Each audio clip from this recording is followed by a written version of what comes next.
Hello, YouTubers. Today we're going to talk about purchasing real estate in the Philippines. So hopefully I won't bore you to death, but I'm going to give you some rightful tips to keep you out of trouble. Now, being from the West, you would think that it's relatively easy because we've all purchased property. In my case, I was a realtor broker. I purchased and sold several properties through the years, so I'm well aware of dealing with property management, so to speak, in this country. Now, you know, in this country, we want to look at a property. We may contact a realtor. We may get on MLS. We look at a data sheet. We decide that this is a property that we want to look at. We contact someone. They meet us.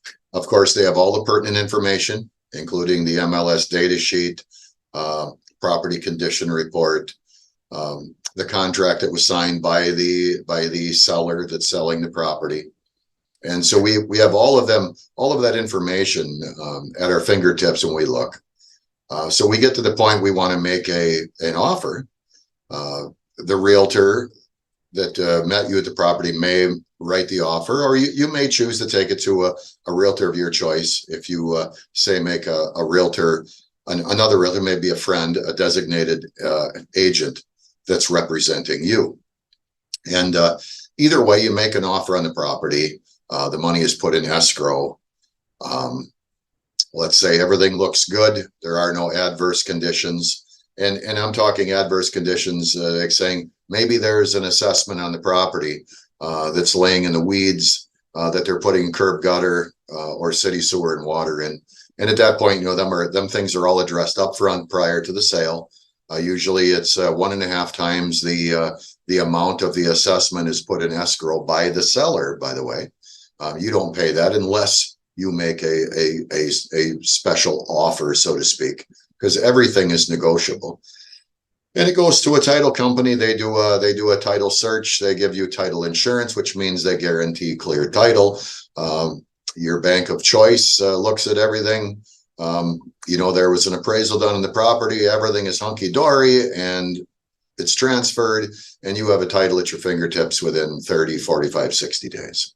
Okay, nothing like that is like that in the Philippines. And I'm not telling you that to discourage you in any way or to distrust anyone, but I'm telling you that it doesn't work that way in the Philippines. Their system is set up that everything is the buyer's responsibility. Everything. So when you the first thing you do, let's say you meet up with a gal or a guy that they're advertising the property, you assume from the West that they're a licensed realtor. No, they're not. They may have had some classes about selling property, but they're not licensed with errors and omissions insurance like the United States. So anything that they tell you about the property has been handed down to them from the seller. So most of the time, 95% of what they're telling you has not been verified, and that's going to be up to you to do. So don't take out any aggression, so to speak, when you go look at a property. You go, well, the realtor said this or said that, and you find out different later. That's not their job in the Philippines. It's never been their job in the Philippines. So you've got to get over that real quick. And in our experience, we started looking at properties in the Dumaguete area, and we looked at several properties, and most of the time, as we were looking, there were problems, so to speak, with the parcel. The first one was a subdivision. Well, they may lay it out on paper and it looks great, but if it's not a subdivision that has been issued by Cebu, it's not a subdivision. It may be a plan for a subdivision, which is nice, but if you purchase, say, 1,000 square meters in this area, you're trusting that the individual that you're buying this parcel from is going to get the subdivision approved. Consequently, I'm not that trusting. I'm not saying that it won't happen or it can't happen, but I don't want to go there, so to speak. If I did look at properties that were subdivided, them properties, the giveaway, of course, is you can't change the lot lines. If you go somewhere and they say that it's subdivided and they show you a map, but you can, oh yeah, if you want to, a few hundred meters this way or that way, that's not a legal subdivision because the lot lines are etched in stone in Cebu. That's usually a giveaway there. So you got to be real careful on what you're looking at. And I'm gonna tell you the differences in the titles. We looked at a parcel that was a tax declaration. Now, a tax declaration is just what it states. It's a tax declaration, meaning that someone is paying the real estate taxes and someone is saying that they're the owners of that property. Well, a tax declaration doesn't guarantee ownership. Let's say the individual that owned that land had, say, 3 or 4 siblings, and they passed away, and the siblings continued to make the property tax payments, but they're not rightful owners. They're not rightful owners until the court deems they're rightful owners. So with no escrow in the Philippines, if you're buying a property, it's a tax declaration, you have to trust that everyone is in agreement, and then that the money that you're outlaying is going to go to providing a clean title for that property. Say there is a title for the property now, you've surpassed the tax declaration portion. Well, you have to make sure now that the taxes have all been paid. And in some cases, they're not. You as the buyer are there again responsible. So I tended to stay away from a tax declaration. Not that it can't be, but there again, it takes time. Time is of the essence in my opinion. So I don't want to wait a year or 2 years tying up a portion of my money until I can be provided with a clean title, if we're going to be provided with a clean title. Number 2 is mother title. You hear that a lot. What's a mother title? Well, a mother title is a title was issued to the original purchaser of the land, and it's never been retitled. So say if the individual had 8 or 10 or 12 siblings and they're now alive, the original owners have passed away, and one of the siblings decides to sell the property, well, that's great, but you as the buyer have to make sure that all of the siblings or relatives that may be on that connected to that property all agree on a purchase price. If you pay one individual and the other one says, oh no, I'm not selling for that, well, you're not going to obtain a clear title. And it's a special judicial, don't quote me on this stuff, there's so much legalities involved in the Philippines. I'm just going to tell you, you make sure that you get an attorney that you can trust so he can walk you through the landmines, so to speak. The next title that we personally got involved with was a CLOA title. And what a CLOA title is that large tracts of land, the government just issued a title to all the people that lived on it, that farmed and so forth.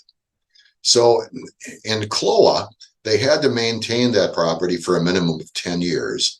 And then once they decided to sell, it went through DAR. That's the Division of Agrarian Reform. And if they approve the sale, then it could be sold. But there again, you could literally have hundreds and hundreds of people on that title. Now you get to understand just how complicated that may be to purchase that property. In fact, I've got a friend of mine that's going to come on our channel and explain his dealing with CLOA in Luzon and how tough it really was. And that happens quite often in the Philippines. In fact, it's the #1 land scheme in the Philippines. I've read about it, and my friend that lives there is told me the same thing, that these developers will go in on CLOA land and they'll make it look like it's a subdivision with little flags out everywhere. And you go there and you think, wow, this is fantastic. And you buy this piece of property real cheap. You put your money down and then you find out that you can't ever get title. And consequently, dozens of usually foreigners have done that. In the meantime, the realtor or developer has skipped town And with the legal system in the Philippines, it might take 20 years or more for him even to be brought to court, and or if ever. So you're just out your money. So you tend to try to stay away from that. You know, we sure did. We ran the other way. And and by the way, thank God to my wife's aunt that brought it to our attention, because we were really green at that point. And she said, "That's Cloa land all over up there. Beware." And then we did our diligence and found out that she was absolutely correct. So we tend to stay away from that. So getting clear title, you're going to hear that a lot, and that's from the realtors. They're being told what they're being told. Nothing's actually verified at that point. So, you know, take that with a grain of salt, one ear out the other, and, you know, go to your attorney. Go to your attorney. We looked at one parcel. Of course, it would have needed to be surveyed. You pay the survey. I mean, it's not like the United States where everything is cut and dried already. You pay the survey. So you may have hundreds of dollars involved in it already. And, you know, you have to be prepared to walk away at that point if things just don't look right. So an existing structure with a clean title is the safest. I had an individual, a friend of mine, that bought an existing home with a clean title, took it to his attorney. They did their due diligence, and within 4 months, he had clean title to the property and living in it and happily ever after, so to speak. So, you know, there are ways to, you know, just to be a smart shopper per se. But if say you come to the Philippines and you want to build your retirement or your dream home, you're going to be subjected to it all, you know, tax declaration, mother title, CLOA, you know, it's a real tough one. And then let's say that you find a property and it has clean title. Okay, it's great, right? Let's just fork over the cash and, man, we're going to build our home. Wrong. You need to get a hold of the barangay. Number one, you need the barangay's permission. If the land was agricultural, they may not want to reduce the amount of agricultural land in their barangay and say, no, you can't build on it. Or if there's other things going on in the barangay that they don't want you to build on the land. I was told by a friend of mine, I don't know if you know Greg and Wilma, called Building the Philippines. They know an individual that bought a parcel of land, and the barangay said, no, you can't build on it because it's too close to the landfill that we've proposed. There he sits with a piece of property that he can't use other than growing crops on or grazing animals. You don't want to be in that position.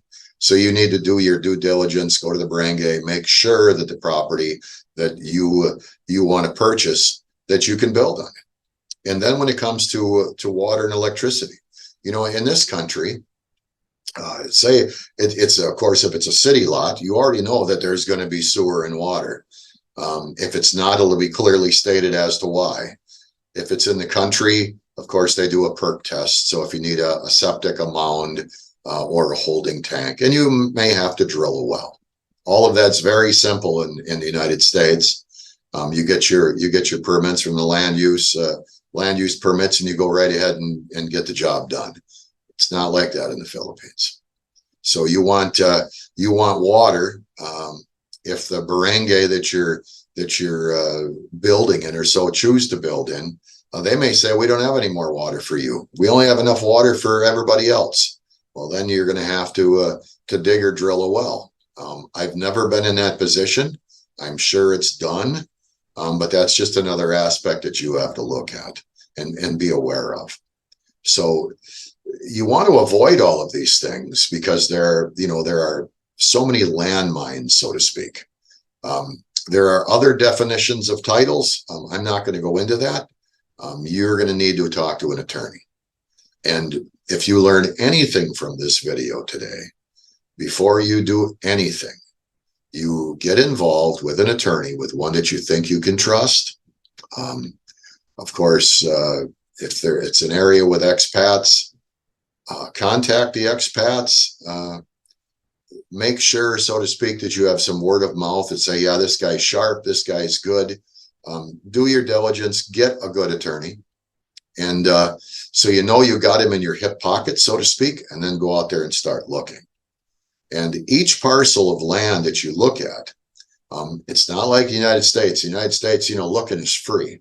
Well, there ain't nothing free in the Philippines.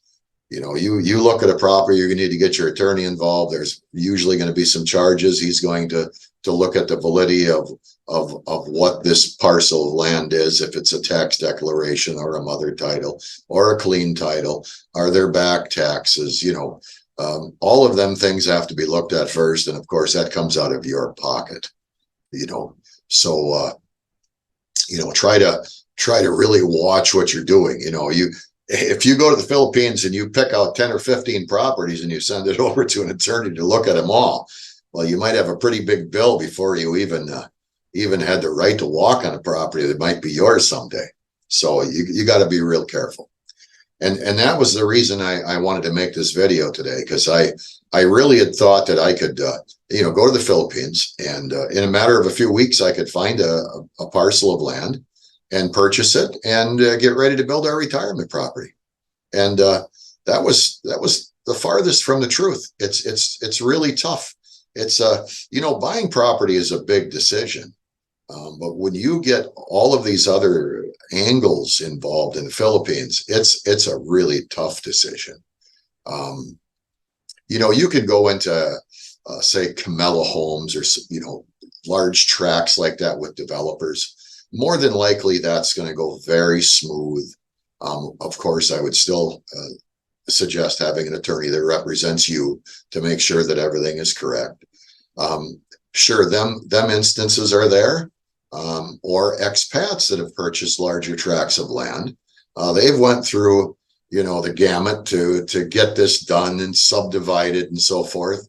And they provide clean title, be very smooth for you. And of course, there's a cost for all of that. We looked at a parcel that was way up on the mountain, and it was priced very reasonable. It was on a barangay road. Well, when you think of a barangay road, you think of a concrete, nice road. Well, not all of them are that way. In this particular road, we were in a small car, and I drove back about 3/4 of the way to that parcel, and we turned around and came back. It's like, no. I don't even know if there was electricity near the property. And there again, if there would have been electricity close by, we'd still have to do all of our due diligence. I don't assume there was any water supply or anything back there.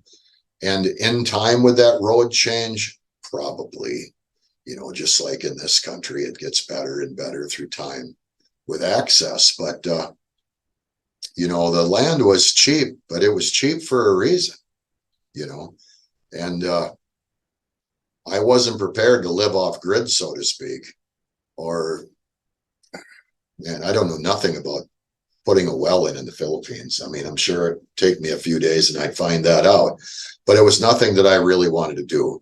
And then think about, the aspect, if you're buying a parcel of land out in the jungle, can you get large trucks in? Can you get trucks in to haul all the materials that you need to haul to build that home?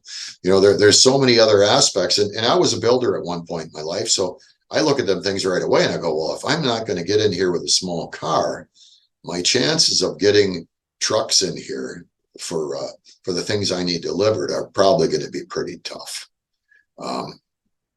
That wasn't something that I wanted to tackle.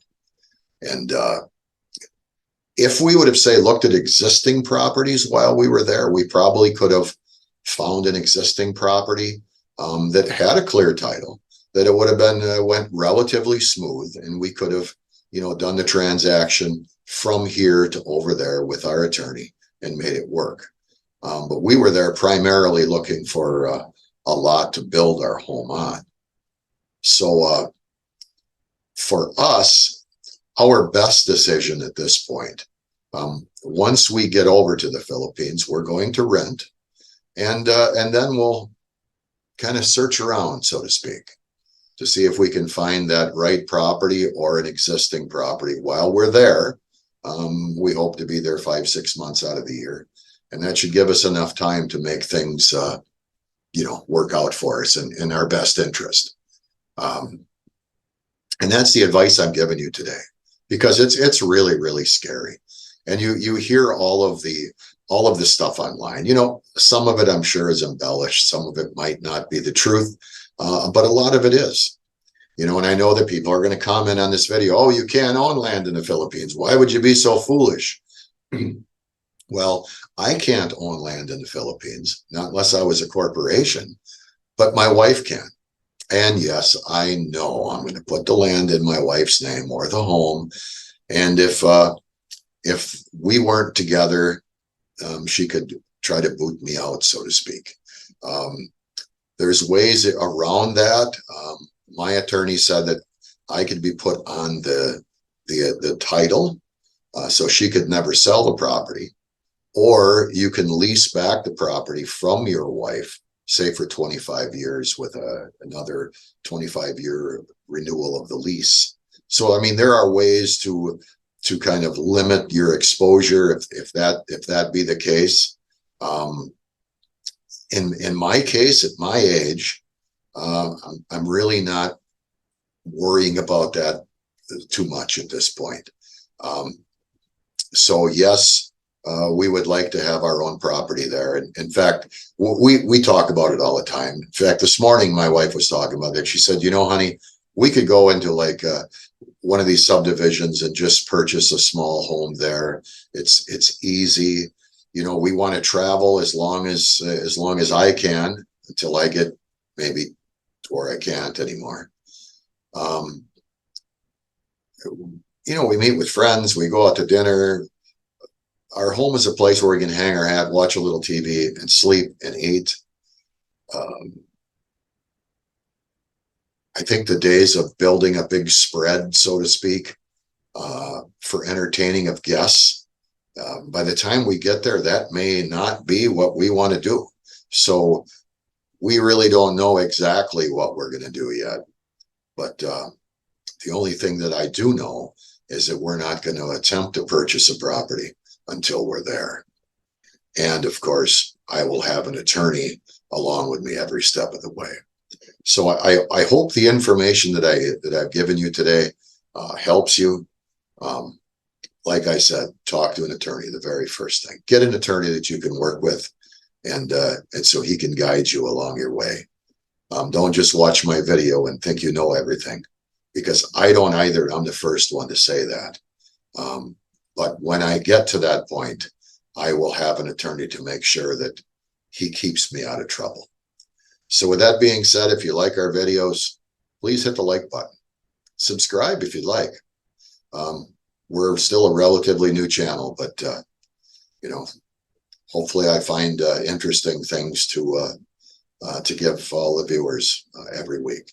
With that being said, have a great day and good luck on that dream property in the Philippines.